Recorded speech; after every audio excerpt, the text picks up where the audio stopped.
हरे कृष्ण।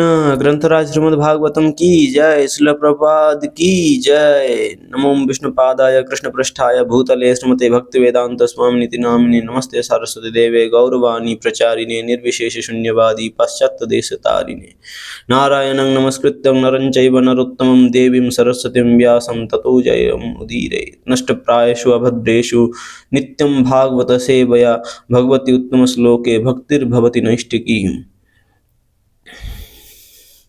शृण्वतां स्वगता कृष्ण पुण्यश्रवण कीर्तन हृद्यंतस्थो हि अभद्राणि विधुनोति सुहृद सता। ग्रंथराज श्रीमद् भागवतम की जय। श्रील प्रभुपाद की जय।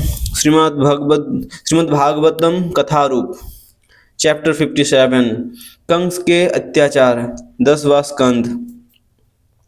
महल के द्वार बंद होते ही वो नवजात कन्या रोने लगी।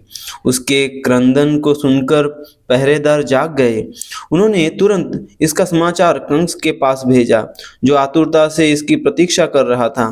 तत्क्षण अपने बिस्तर से उठते हुए वो सोचने लगा, आज मेरी क्रूर मौत ने जन्म लिया है। अत्यंत उद्विग्न अवस्था में कंस के बाल इधर उधर बिखर गए। ये उद्विग्न अवस्था से कंस ने बोला, आज मेरी क्रूर मौत ने जन्म लिया है। अत्यंत उद्विग्न अवस्था में कंस के बाल इधर उधर बिखर गए। लंबे कदम उठाते हुए वो क्रोध से मत्त था। जैसे ही देवकी ने उसे देखा, वो निस्सहाय होकर उससे याचना करने लगी, भैया तुम्हारा सब प्रकार से मंगल हो। इस अबला कन्या की हत्या करना तुम्हें शोभा नहीं देता। नियति से प्रेरित होकर तुमने पहले ही अग्नि के समान तेजस्वी 6 शिशुओं की हत्या कर दी है। अब इस पुत्री पर थोड़ी दया करो। मैं कितनी दुर्भागिनी हूँ कि जन्म लेते ही मेरे बच्चों की हत्या हो जाती है। मैं तुम्हारी छोटी बहन हूँ। क्या तुम इस बच्ची को छोड़कर अपनी बहन को इसकी भेंट नहीं दोगे? क्या तुम इस बच्ची को छोड़कर अपनी बहन को इसकी भेंट नहीं दोगे? क्षत्राणी होने के कारण, क्षत्राणी क्षत्रिय कुल में जन्म लेने वाली नारी या कन्या, क्षत्राणी होने के कारण देवकी कूटनीति से भलीभांति परिचित थी। परंतु यद्यपि वो उस बच्ची को अपनी छाती से लगाकर जोर जोर से रो रही थी, क्रूर कंस पत्थर के समान भाव शून्य बना रहा। देवकी को प्रताड़ते हुए उसने उसके हाथों से वो कन्या छीन ली। कंस ने उस कन्या के दोनों पैरों को पकड़ा और घुटनों के बल बैठकर उसे पथरीले फर्श पर पटकने के लिए हवा में ऊपर उठा लिया। तभी भगवान विष्णु की छोटी बहन वो कन्या कंस के हाथों से फिसल गई और आकाश में जाते हुए उसने अष्टभुजाओं वाली दुर्गा देवी का रूप धारण कर लिया। वह देवी फूलों की मालाओं से सुसज्जित थी। उसके शरीर पर चंदन का लेप लगा था और उत्कृष्ट परिधान एवं बहुमूल्य रत्नों से बने आभूषणों से सजी वो अत्यंत सुंदर दिख रही थी। उसने अपने 8 हाथों में धनुष, त्रिशूल, बाण, ढाल, खड्ग, शंख, चक्र और गदा धारण कर रखी थी। गरजती आवाज में उसने कंस से कहा, अरे मूर्ख कंस, मुझे मारकर भला तुझे क्या मिलेगा? जिस भगवान से तूने शत्रुता मोल ली है, वो निश्चित ही तेरा संहार करेंगे और इसी उद्देश्य के लिए वे पहले ही कहीं और जन्म ले चुके हैं। तू अकारण दूसरे बच्चों की हत्या ना कर। इस प्रकार कंस को चेतावनी देकर योगमाया दुर्गा देवी पृथ्वी पर भिन्न भिन्न स्थानों पर प्रकट होकर विविध नामों से विख्यात हुई। दुर्गा को अपनी बहन की पुत्री रूप में जन्म लिया देखकर कंस आश्चर्यचकित रह गया। वो इस निष्कर्ष पर पहुंचा कि देवकी कोई साधारण स्त्री नहीं है। साथ ही वो ये देखकर भी भ्रमित था कि देवकी की 8वीं संतान कन्या कैसे हो सकती है। ग्लानि भरे हृदय के साथ उसने तुरंत वसुदेव और देवकी की बेड़ियों को खोल दिया और अत्यंत नम्र शब्दों में बोला, हे वसुदेव, हे मेरी प्रिय बहन, निश्चित ही मैं उस नरभक्षी राक्षस के समान हूँ जो स्वयं अपने बच्चों को मारकर खा जाता है। मैंने तुम्हारे 6 पुत्रों की निर्ममता से हत्या की है। निर्दयी और क्रूर बनकर मैंने अपने सारे परिजनों और मित्रों से बैर किया। मैं नहीं जानता कि मुझे क्या गति प्राप्त होगी। हाय, कैसी विडंबना है कि मनुष्य ही नहीं, अब तो देवता भी झूठ बोलने लगे हैं। मैं इतना पापी हूँ कि मैंने उस भविष्यवाणी पर विश्वास रखा और अपनी बहन के नवजात शिशुओं की हत्या कर दी। परंतु तुम दोनों अत्यंत महान हो। तुम्हारे पुत्रों ने स्वयं अपने ही कर्मों का फल भोगा है और इसलिए तुम्हें उनके लिए दुखी होने की आवश्यकता नहीं है।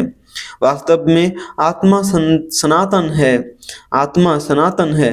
अच्छा, कंस अभी धर्म का बातें बोल रहे हैं। वास्तव में आत्मा सनातन है और इस अस्थाई शरीर से पूरी तरह परे है। इस सत्य से अनभिज्ञ व्यक्ति अपने एवं अन्यों के शरीर से अत्यधिक आसक्त हो जाता है और अपने मित्रों एवं परिजनों के मिलन पर सुख तथा बिछड़ने पर दुख का अनुभव करता है। मेरी प्रिय बहना, व्यक्ति ने जैसे कर्म किए होते हैं, विधाता उसे उन्हीं के अनुरूप फल देता है। व्यक्ति ने जैसे कर्म किए होते हैं, विधाता उसे उन्हीं के अनुरूप फल देता है। स्वयं को शरीर मानने वाला व्यक्ति सोचता है, मेरी मृत्यु हो गई अथवा मैंने अपने शत्रुओं की हत्या कर दी। परंतु जब तक वो इस बहुत शारीरिक चेतना में रहता है, तब तक उसे अपने कर्मों और उनके फलों को भोगने के लिए बाध्य होना पड़ता है। आप दोनों अत्यंत दयालु हैं। कृपया मुझ दीन पर कृपा करो और मेरे अत्याचारों को क्षमा कर दो। ये कहकर कंस वसुदेव और देवकी के चरणों में गिर पड़ा। उसकी आंखें आंसुओं से भरी थी। दुर्गा देवी के वचनों पर पूरा विश्वास होने के कारण कंस के हृदय में पुनः वसुदेव और देवकी के प्रति पारिवारिक स्नेह उमड़ पड़ा और उसने तुरंत उन्हें कारागार से मुक्त कर दिया। यद्यपि कंस एक असुर था, फिर भी उसे चिन्मय आत्मा और जड़ पदार्थ के भेद का अच्छा ज्ञान था। भगवान की कृपा से उसका हृदय सच्चे पश्चाताप से भरा था कि उसने अकारण ही वसुदेव और देवकी जैसे महान भक्तों पर अत्याचार किया। कंस को विश्वास था कि ज्ञान की दृष्टि से पूरे प्रकरण पर विचार करने के बाद देवकी समझ जाएगी कि कंस उसके पुत्रों की मृत्यु के लिए उत्तरदायी नहीं है और इस प्रकार वो उसे क्षमा कर देगी। निश्चित ही वो उनकी मृत्यु का एक साधन बना था, परंतु उन शिशुओं की निर्मम हत्या का मूल कारण तो स्वयं उनके कर्म ही थे। भगवान की कृपा से पश्चाताप की भावनाओं का अनुभव करते हुए कंस को दिव्य ज्ञान की प्राप्ति हुई। फलस्वरूप उसने अनुभव किया कि वो शारीरिक स्तर पर होने वाले कर्मों तथा उनकी प्रतिक्रियाओं के लिए उत्तरदायी नहीं है। वसुदेव और देवकी को महान आत्माएं संबोधित करते हुए उसने उनसे क्षमा की याचना की, क्योंकि क्षमा ही महान लोगों का सर्वप्रमुख गुण होता है। हरि बोल। क्षमा ही महान लोगों का सर्वप्रमुख गुण होता है। उदाहरण के लिए कई बार गंगा में कीचड़ अथवा अन्य गंदी वस्तुएं बहती हुई दिखाई देती है। नदियों का यही स्वभाव होता है, परंतु फिर भी बुद्धिमान व्यक्ति सब गंदगी के रहते हुए भी गंगा में स्नान करता है। वो इन वस्तुओं को एक और हटाकर पवित्र स्नान का पूरा लाभ प्राप्त करता है। जब देवकी ने देखा कि उसका भाई सच्चे हृदय से पश्चाताप करते हुए ज्ञान की बातें कह रहा है, तो उसका क्रोध शांत हो गया। वसुदेव ने भी विचार किया कि पूरे घटनाक्रम में कंस को दोषी नहीं ठहराया जा सकता, क्योंकि अंततः प्रत्येक घटना के पीछे भगवान की योजना ही कार्य करती है। यदि उस दिन वो आकाशवाणी नहीं हुई होती तो कंस इस प्रकार का व्यवहार करता ही नहीं। फिर इसमें भला उसका क्या दोष। और चूंकि अब भगवान कहीं और प्रकट होकर यशोदा के सुरक्षित हाथों में है, इसलिए कंस के प्रति वैर वैमनस्व की भावनाएं रखना उचित नहीं है। सब कुछ श्री कृष्ण की योजना अनुसार ही हो रहा है। इस अनुकूल स्थिति का लाभ उठाते हुए वसुदेव ने मुस्कुराते हुए कहा, हे भद्रकंश, केवल अज्ञानतावश ही व्यक्ति भौतिक शरीर को आत्मा मान बैठता है। अभी अभी तुमने जो कहा वो शब्दशः सत्य है। भौतिक प्रकृति के नियंत्रण में कार्य करने वाला व्यक्ति कभी भी स्वतंत्र रूप से कार्य नहीं करता, क्योंकि प्रत्येक कार्य प्रकृति के नियमानुसार स्वतः ही कार्यान्वित होता है। अज्ञानी लोग जीवन की प्रत्येक घटना को अपने शारीरिक दृष्टिकोण से देखते हैं और भगवान के विषय में कोई ज्ञान ना होने के कारण वे प्रतिकूल परिस्थितियों को पलटने के लिए अकारण संघर्ष करते हैं। अज्ञानी लोग जीवन की प्रत्येक घटना को अपने शारीरिक दृष्टिकोण से देखते हैं और भगवान के विषय में कोई ज्ञान ना होने के कारण वे प्रतिकूल परिस्थितियों को पलटने के लिए अकारण संघर्ष करते हैं। ये सुनकर कंस अत्यधिक प्रसन्न हो गया। वसुदेव और देवकी की अनुमति लेकर वो शांतचित्त से अपने महल में लौट आया। अगले दिन प्रातः कंस ने अपने सारे मंत्रियों को बुलवाया।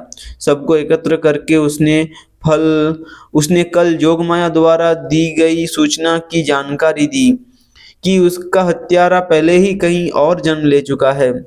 माया का कार्य बद्ध जीवों को अज्ञानता के अंधकार में सुलाए रखना है। इस प्रकार योग माया ने कंस को अंधकार में रखा और वह श्री कृष्ण के जन्म के सत्य को नहीं जान पाया। कंस की बातें सुनकर वे द्वेषी असुर कहने लगे, महाराज, यदि ऐसा ही है तो हमें निकटवर्ती सारे गांवों और नगरों में पिछले 10 दिनों में जन्म लेने वाले सारे शिशुओं को मारने का आदेश दे। महाराज, यहाँ तक कि देवता भी आपसे भयभीत रहते हैं, फिर आपको किसका भय? आपसे युद्ध में अधिकांश देवता युद्ध भूमि से पलायन कर गए और शेष ने भय बस आपको समर्पण कर दिया और आपने युद्ध के नियमों का पालन करते हुए उन्हें जीवन दान दे दिया।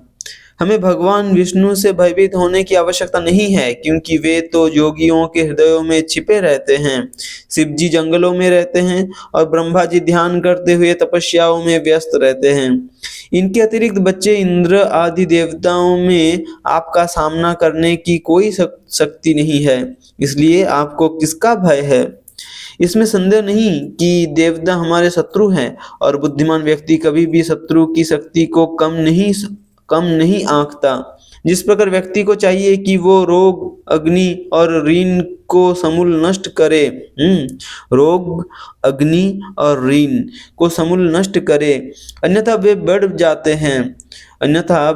जाते हैं, रोग, अग्नि और ऋण। अथवा जिस प्रकार व्यक्ति को चाहिए कि वो जीवन के आरंभ से ही अपनी इंद्रियों पर नियंत्रण रखे, अन्यथा बाद में उन्हें नियंत्रित करना कठिन हो जाता है, उसी प्रकार शत्रु को कभी दुर्बल नहीं समझना चाहिए। भगवान विष्णु ही समस्त देवताओं के आधार है और जहाँ कहीं भी यज्ञ होते हैं वे वहाँ निवास करते हैं। इसलिए ब्राह्मण गायें जो यज्ञ के लिए घी देती है और यज्ञ भगवान विष्णु के शरीर के अंग है। महाराज, हम सब आपके लिए कुछ भी करने के लिए तत्पर है, आज्ञा दीजिए। हम इस धरती को ब्राह्मणों और गांवों से रहित कर देंगे। भगवान विष्णु को मारने का यही एकमात्र साधन है। अपने आसुरी मित्रों की चिकनी चुपड़ी बातें सुनकर कंस का हृदय पुनः बदल गया। उसकी मति पहले से ही दुष्ट थी और अब ऐसे मित्रों की संगति में उसने साधु संतों को दंड देने का निश्चय कर लिया। कंस के ये असुर अनुयायी मनचाहा रूप धरने की कला जानते थे। उन्हें चारों दिशाओं में भ्रमण करते हुए संतों एवं भक्तों को प्रताड़ित करने की अनुमति देकर कंस अपने महल पर लौट आया। हरि बोल।